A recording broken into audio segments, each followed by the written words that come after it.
చిత్తూరు జిల్లా కుప్పం కాడ కార్యాలయంలో స్వాతంత్ర దినోత్సవ వేడుకలు నిర్వహించారు. CADA project director Vikas Marmad, MLC Kancherla Srikanth జాతీయ పతాకాన్ని ఆవిష్కరించారు. ఈ సందర్భంగా ఎన్సీసీ విద్యార్థులచే గౌరవ వందనాలు స్వీకరించారు. స్వాతంత్ర్యం కోసం ప్రాణత్యాగం చేసిన మహనీయులను స్మరించుకున్నారు. ఈ కార్యక్రమంలో ఆర్డీఓ, ప్రభుత్వ అధికారులు తదితరులు పాల్గొన్నారు.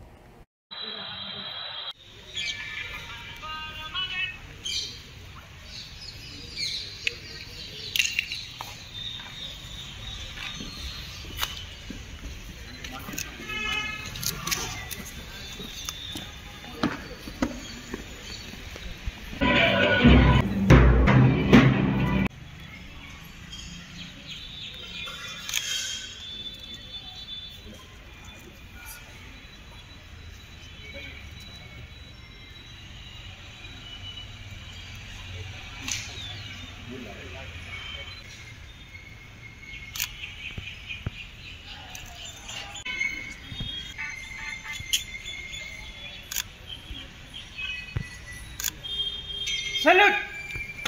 जय हिंद, भारत माता की जय। बोलो भारत माता की जय। ब्रेड पतो में 10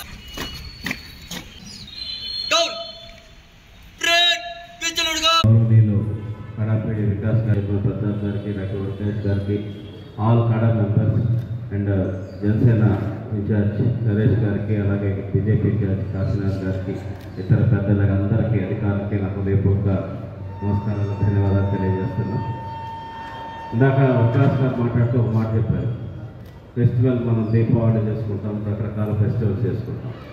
ఆ ఫెస్టివల్స్ అన్నీ చేసుకునేటటువంటి స్వాతంత్రం ఎలా వచ్చిందంటే ఈ స్వతంత్ర దినోత్సవం జరుపుకునేటానికి ఎంతోమంది ప్రాణత్యాగం చేసి, ఎంతోమంది త్యాగాలు చేస్తే మనం ఈరోజు ఇంత ఆనందంగా గడుపుతున్నాం. మన భారతదేశంలో ఈరోజు రకరకాల వాటిని కొట్టుకుంటున్నాం. State wise, region wise, communal wise రకరకాలుగా. బట్ అప్పుడు అందరూ కలిసి ఒకదాని కోసమే కొట్లాడారు, అదే స్వతంత్రం కోసం, అదే బ్రిటిష్ వారి మీద.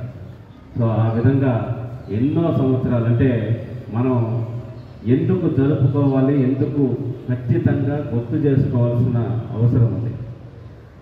ఈరోజు ఒక చిన్న ఇష్యూ అయితేనే ఇంత చేస్తున్న రోజుల్లో, ఆ రోజు ఎంతోమంది ప్రాణాలని నడి రోడ్లో ఉంచోబెట్టి కాల్చివేసేటటువంటి పరిస్థితులు బ్రిటిష్ వాళ్ళు చేసిన, కళ్ళ ముందే ఎంతోమందిని చంపుతున్న భారతదేశం కోసం, నా దేశ ప్రజల కోసం, స్వాతంత్రం కోసం అని చెప్పి ఎన్నో వేల మంది ప్రాణాలను అర్పించారు. లక్షల మంది వాళ్ళు ఎంతో నష్టపోయారు.